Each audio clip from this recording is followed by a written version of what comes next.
ससुरे से आवली ना नदिया त हसी बात पूछली, हसी बात पूछली हो। हे भाभी के करे सुरतिया लो भैलू होरिलवा भैले सुंदर, होरिलवा भैले सुंदरी हो। मोरी भाभी के करे सुरतिया लो भैलू होरिलवा भैला सुंदर, होरिलवा भैला सुंदर हो।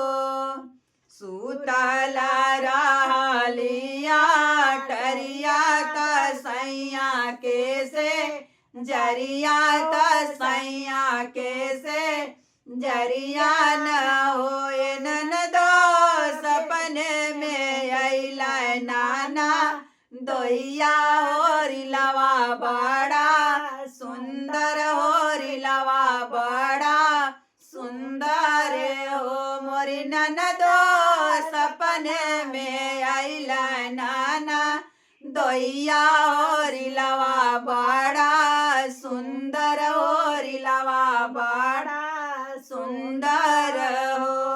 नैयरे से आवैले बहिनिया त हसी बाती पूछे त हसी बात पूछली हो।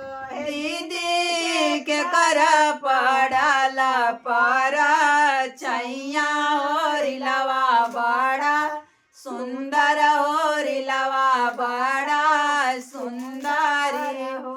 मोरी दीदी के कर जे पड़ल परी छैया होरिलवा बड़ा सुंदर, लालनवा बड़ा सुंदर हो। सुतला रहलिया टरिया तसैया के से जरिया, तसैया के से जरिया न होए। बहिनी सपने में अइला बहा नैया होरिलवा बड़ा सुंदर, होरिलवा बड़ा सुंदर हो।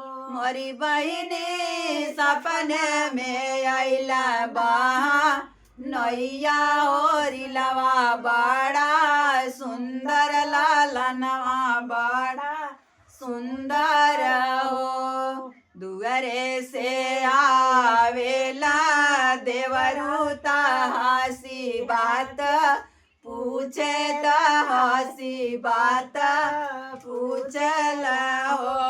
भाभी के कर पड़ल परी छैया होरिलवा बड़ा सुंदर, होरिलवा भैले सुंदर हो।